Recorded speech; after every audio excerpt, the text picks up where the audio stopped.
কাহিনী হলো বিহারের কমলপুর গ্রামের। শ্রদ্ধা ও সংস্কৃতিতে ভরপুর এই গ্রামে আমিষ খাবার খাওয়া কঠোরভাবে নিষিদ্ধ। আসলে বছর দুয়েক আগে এই গ্রামে একটা বড় দুর্ঘটনা ঘটেছিল। গ্রামে বসবাসকারী ছেলে কিষণ, তার নিজস্ব ফুড কার্ট ছিল, যেখানকার অমলেট খেয়ে হঠাৎ অসুস্থ হয়ে পড়েন অর্ধশতাধিক মানুষ।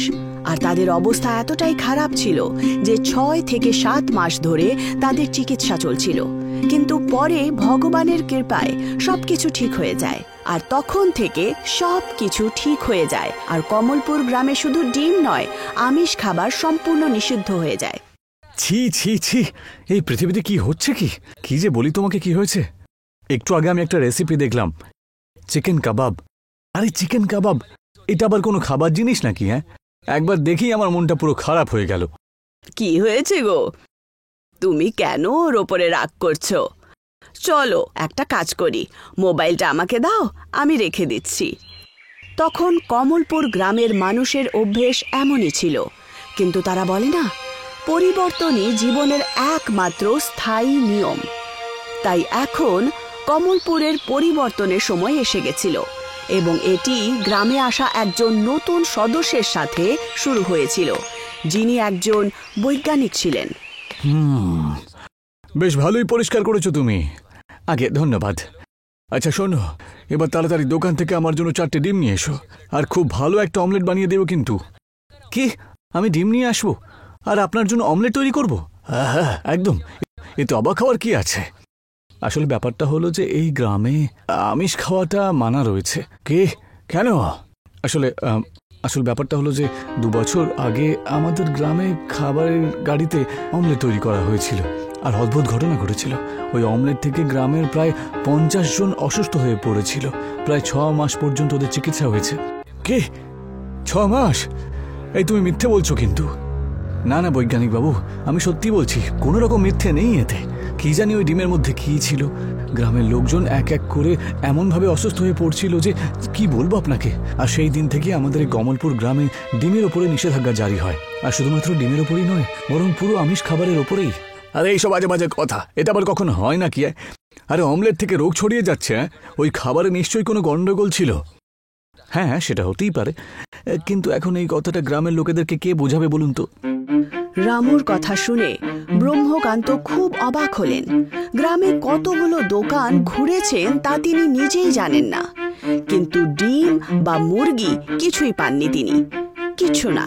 আর বেচারা ব্রহ্মকান্তের অমলেট খাওয়ার স্বপ্নই রয়ে গেল। হে ঈশ্বর, এ কি গন্ডগোল বলুন তো? এটা আবার কোনো খাবার নাকি? এই জলের মতন ডাল, বেস্বাদ তরকারি, সেদ্ধ করা ভাত। হায় ঈশ্বর, আমি আর পারবো না। হে ঈশ্বর, এখন তুমি আমাকে এর থেকে রক্ষা করবে।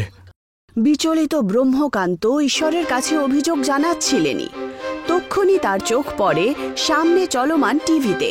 সেই টিভিতে এক জাপানি বিজ্ঞানীর এক অদ্ভুত আবিষ্কারের কথা বলা হচ্ছিল, যাতে তিনি এই 2 ফলের গুণ, ব্লুবেরি ও চিকুর সমন্বয়ে ঘটিত একটা নতুন ফল তৈরি করেন।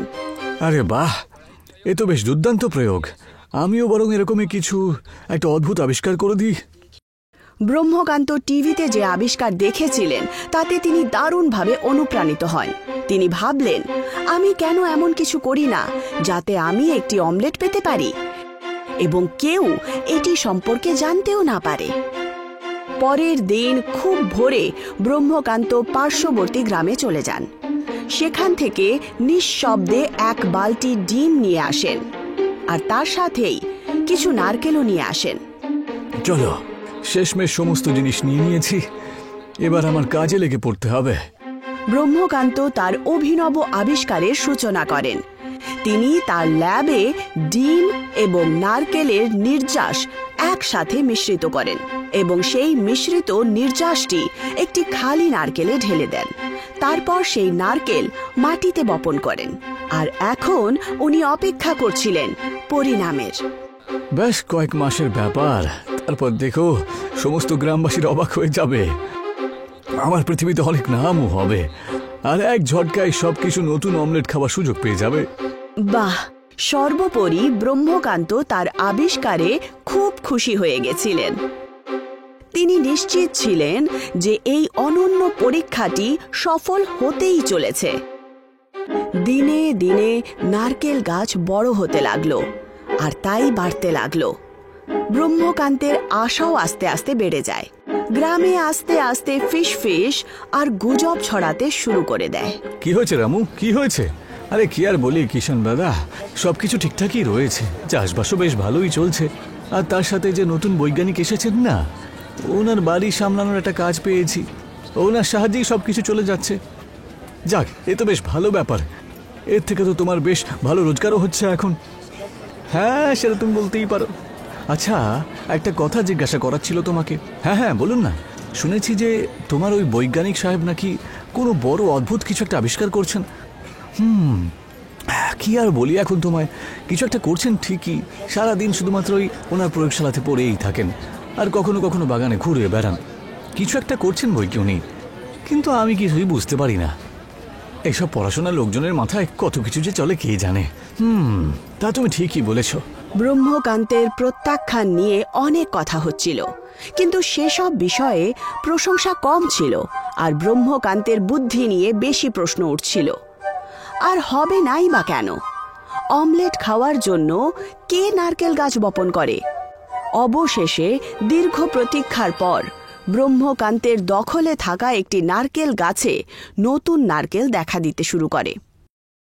ইয়েস ইয়েস ইয়েস, আমি করে ফেলেছি, আমি করে ফেলেছি, আমি করে ফেলেছি। আরে আরে বৈজ্ঞানিক বাবু, কি হলো? এরকম চিৎকার করছেন কেন? আরে জিজ্ঞাসা করছো কি? তুমি দেখতে পাচ্ছ না আমি নতুন নারকেল চলে এসেছে? ব্রহ্মকান্তের কথা শুনে রামু তীক্ষ্ণ দৃষ্টিতে তাকাতেই তার চোখ বিস্ফোরিত হয়ে গেল। সে গাছে দেখতে পায় যে সেই গাছে অনেক বড় আর মোটা নারকেল ঝুলছিল। আরে বাহ, এ তো বেশ অবাক কাণ্ড। আরে এখনো কিছুই হয়নি, অবাক হওয়ার এখন অনেক কিছুই আছে। তার মানে? ব্রহ্মকান্ত রামুর প্রশ্নের কোনো উত্তর দিলেন না। আরে আরে সাহেব, আপনি এটা কি করছেন? দেখতে পাচ্ছ না কাজ করছি? তোর জন্য স্পেশাল আবিষ্কারক নারকেলের অমলেট তৈরি করছি, আর সেটাও একটু অন্যরকম ভাবে রে। কি অমলেট? মানে ডিম? না না না না, আমি এসব খাবো না। আমাকে আবার হাসপাতালে ভর্তি হতে চাই না। আমি চললাম বাবু। রামু ঘটনাস্থল থেকে পালাতে উদ্যত হলে ব্রহ্মকান্ত তাকে থামিয়ে দেন। রামু দাঁড়াও। না বাবু, আমাকে যেতে দিন। দেখো, তোমাকে বললাম না থাকতে, নয়তো তোমাকে কাম থেকে বের করে দেব, আর অন্য কাউকে কাজে নেব, ঠিক আছে? তাকে আবার দ্বিগুণ পয়সা দিয়ে, বুঝেছো? কি দ্বিগুণ পয়সা? তাহলে ঠিক আছে। টাকার কথা শুনে রামু থেমে যায়, কিন্তু ভেতরে ভেতরে তখনও তার বুক কাঁপছিল। সে দেখতে পায় ব্রহ্মকান্ত সেই নারকেল ভেঙে ডিমের মতো ছুঁড়তে লাগলো, যা থেকে সাদা নির্যাস অনেকটা বেরিয়ে আসে। আরে বাহ, দেখে তো ঠিকঠাকই মনে হচ্ছে। আরে একবার খেয়ে তো দেখো তুমি, খেতেও দারুণ হবে এটা, বুঝেছো? নারকেলের নির্যাসে ব্রহ্মকান্ত হলুদ, মশলা, মরিচ আর তার সাথে কিছু ফলও মেশান, যেমন আমের টুকরো, চিকু, আঙুর, টুটি ফ্রুটি ইত্যাদি। তারপর সেই মিশ্রণটা বড় আর চওড়া একটা প্যানে তেল মিশিয়ে সেই মিশ্রণটা বেক করেন। ব্রহ্মকান্ত আর রামু দুজনই তাকে দেখে চমকে যায়। আরে যেমন ভেবেছিলাম তার চেয়ে বড় দেখছি। নারকেল, মরিচ, মশলা এবং ফলের মিশ্রণে তৈরি এই উদ্ভাবক অমলেটটি প্যানে ছড়িয়ে পড়ে এবং আমের অমলেট দিয়ে বেশ পূর্ণ ও তুলতুলে ছিল। যাক বাবা, শেষমেশ হয়ে গেছে দেখছি। চলো রামু, এবার দুজন মিলে খাই এটাকে। ব্রহ্মকান্তের কথা শুনে রামু ভয়ে ভয়ে এক গ্রাস খেয়ে নেয়, আর সে মন্ত্রমুগ্ধ হয়ে যায়। সেই অমলেটটা তার খুবই মশলাদার এবং খুব ভালো লাগে, আর তার সাথেই ফলের স্বাদে যোগ হয়েছে ভিন্ন এক মিষ্টি। সে খুশি হলো যে এই অমলেটটি অন্য কোনো অমলেটের মতো নয়, তাতে তার কিছুই হয়নি। বাহ বাহ, কি সুন্দর খেতে বাবু, এ তো সত্যি দুর্দান্ত অমলেট। আমার কিচ্ছু হয়নি, কিচ্ছু হলো না আমার। দেখলে তো, আমি বলেছিলাম না কিচ্ছু হবে না। আরে তুমি শুধু শুধু ভয় পাচ্ছিলে। এবার চলো তাড়াতাড়ি এই ফ্রুটি অমলেটটাকে শেষ করো। দারুণ ব্যাপার, ফ্রুটি অমলেট, এটা কিন্তু দারুণ।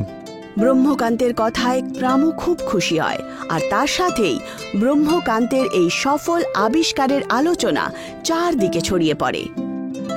কমলপুর গ্রামে আবার অমলেট ও মুরগি তৈরি করা হয় এবং এই ব্রহ্মকান্তকে এই নতুন পরীক্ষার জন্য সম্মানিত করা হয়।